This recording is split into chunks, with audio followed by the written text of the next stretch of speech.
Vakorinto va vumbirhi ku avanyisa ka vu-11. Ndzi kombela leswaku mi ndzi lehisela mbilu hikuva ndzi lava ku vulavula nyana ku kota xiphukuphuku. Kunene makarhi ma ndzi lehisela mbilu ni sweswi. Ndza mi hisekela ku kota leswi Xikwembu na xona xi mi hisekerisaka xiswona. Ndzi mi nyiketile eka Kreste ku kota nhwana la tengeke leswaku a va nuna un'we ntsena eka n'wina. Kambe ku kota leswi nyoka yi kanganyiseke Eva hi mano ya yona, ndza chava leswaku hi tindlela tin'wana mianakanyo ya n'wina yi nga onhiwa, kutani mi nga ha swi koti ku landzela Kreste hi ku tinyiketa ni ku tenga. Hikuva loko ku fika un'wana, a mi dyondzisa ta Yesu un'wana, a nga ri yena loyi hi mi dyondziseke ta yena. Kumbe loko mi amukela moya wumbe, wu nga ri wona lowu mi wu amukeleke, kumbe evhangeli yimbe, yi nga ri yona leyi mi hi amukeleke ka hina. Mi twanana na swona hi ndlela yo hlamarisa. Ndzi ringanisa leswaku a ndzi lontsongo ni switsanana eka lava nge vona i vaapostolo lavakulu. Ndzi nga va loyi a nga riki xivulavuri xo tlhariha, kambe vutivi ndzi na byona. Hi mi tivisile swilo leswi hinkwaswo hi matlhelo hinkwawo, hi laha hi swi koteke ha kona. Xana a ku ri ku dyoha ke, loko ndzi titsongahatile leswaku n'wina mi tlakusiwa, ni loko ndzi twarisile mahungu lamanene ya Xikwembu eka n'wina, ndzi nga kombelanga hakelo ke? Ndzi tekile swa mphamu wa mina wu huma etikerekeni tin'wana, ndzi mi tirhela ha swona. Xana a ku ri ku delela ke? Naswona, loko ndzi ri le ka n'wina, hambileswi a ndzi ri eku pfumaleni, a ndzi tikiselanga munhu ni un'we. Hikuva loko vamakwerhu lava humaka eMakedoniya va fikile, va ndzi pfunile hi leswo tala leswi a ndzi swi pfumala. Ndzi ringetile hi matimba ku vona leswaku ndzi nga mi tikiseli, kutani ndza ha ya emahlweni ndzi endlisa sweswo. Hi ntiyiso wa Kreste lowu nga ka mina, ndzi nge siveriwi hi nchumu ku tidzunisa emhakeni leyi, ematikweni hinkwayo ya Akaya. Hikwalaho ka yini ke? Xana hi leswi ndzi nga mi rhandziki?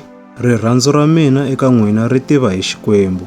Hambiswiritano, ndza ha ta ya emahlweni ndzi endla leswi ndzi swi endlaka sweswi, leswaku ndzi ta ka ndzi nga nyiki nkarhi eka lava lavaka ku tidzunisa hi ku vula leswaku va ni ntirho wo fana ni wa hina. Vanhu lavo tano i vaapostola va mavunwa, i vatirhi lava xisaka, lava ti endlaka onge i vaapostola va Kreste. Kutani a swi hlamarisi, hikuva na yena Sathana u ti endlile onge i ntsumi ya ku vonakala. Loko swi ri tano, a swi hlamarisi loko malandza ya yena na wona ma ti endla onge i malandza ya leswo lulama, kambe eku heteleleni va ta kuma leswi yelanaka ni mintirho ya vona. Ndzi engeta ndzi vula kambe ndzi ri, munhu a nga tshuki a anakanya leswaku ndzi xiphukuphuku. Hambiswiritano, loko mi anakanya sweswo, ndzi amukeleni ni loko ndzi ri xiphukuphuku xexo, ndzi tshikeni ndzi tidzunisa nyana. Leswi ndzi swi vulaka sweswi, hi ku titshemba ni ku tidzunisa hi mukhuva lowu, a hi mavulavulele ya Xikreste, kambe i vuphukuphuku ntsena. Leswi vanhu lavo tala va tidzunisaka hi swona swa laha misaveni, na mina ndzi ta tidzunisa. Mi swi tsakela ngopfu ku lehisela swiphukuphuku timbilu, mi tlharihile swinene n'wina. Loko munhu a mi endla mahlonga, ni loko a mi delela, ni loko a phanga swa n'wina, ni loko a mi langutela hansi, ni loko a mi yakasa, ma swi amukela hinkwaswo. Ndzi vulavula ndzi ri ni tingana, hikuva mina ndzi ve loyi a olovaka. Kambe loko munhu un'wana a tiya nhlana, a tidzunisa hi xilo xin'wana, ndzi vula sweswo tanihi xiphukuphuku, swa twala. Na mina ndzi nga tiya nhlana ndzi swi endla. Xana i vaheveru? Na mina ndzi muheveru. Xana i Vaisrayele? Na mina ndzi muIsrayele. Xana i vatukulu va Abrahama? Na mina ndzi tukulu wa yena. Xana i malandza ya Kreste? Na mina ndzi nandza wa yena, ku tlula vona. Ndzi vula tanihi loko ndzi ri munhu wa rihuwe. Ndzi xanisekile ku va tlula, hi ku tirha swo nonoha, ni ku pfaleriwa emakhotsweni, ni ku biwa ku tlurisa mpimo, ni ku va kusuhi ni ku dlawa mikarhi yo tala. Ndzi biwile kantlhanu hi Vayuda, ku ba kun'wana ni kun'wana ku ri hi mikhavi ya 39.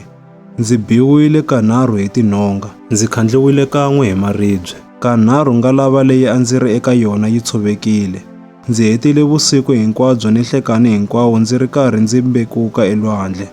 Etiendzweni ta mina leto tala, ndzi lave ku dlawa hi milambu, ndzi lave ku dlawa hi swigevenga, ndzi lave ku dlawa hi varikwerhu, ndzi lave ku dlawa hi vamatiko, ndzi lave ku dlawa ematini ni le mananga, ndzi lave ku dyiwa hi mati ya lwandle, ndzi lave ku dlawa exikarhi ka vamakwerhu va mavunwa. Ndzi te karhatile ni ku tivavisa hi mintirho. Hakanyingi ndzi pfumale vurhongo, ndzi twe ndlala ni torha. Hakanyingi ndzi pfumarile swakudya, ndzi khomiwa hi xirhami, ndzi pfumala ni swiambalo. Ehandle ka swin'wana leswi ndzi nga swi hlayiki, ndza tikeriwa masiku hinkwawo ni ku karhateka emoyeni loko ndzi anakanya tikereke hinkwato. Loko un'wana a tsanile, xana a ndzi tsananga na mina xana? Loko un'wana a wisiwa, xana na mina a ndzi twi ku vava ngopfu xana? Loko ndzi fanele ku tidzunisa, ndzi ta tidzunisa hi mhaka ya ku tsana ka mina. Xikwembu, Tata wa Hosi Yesu, xi nga xona lexi fanelaka ku dzunisiwa hi laha ku nga heriki, xa swi tiva leswaku a ndzi hembi. Le Damaska, ndhunankulu ya Hosi Areta yi rindzile nyangwa ya muti wa Damaska, yi lava ku ndzi khoma, kambe va ndzi nembeleta hi fasitere erirhangweni. Ndzi ri ndzeni ka ngula, kutani ndzi phonyoka emavokweni ya yena hi mukhuva wolowo.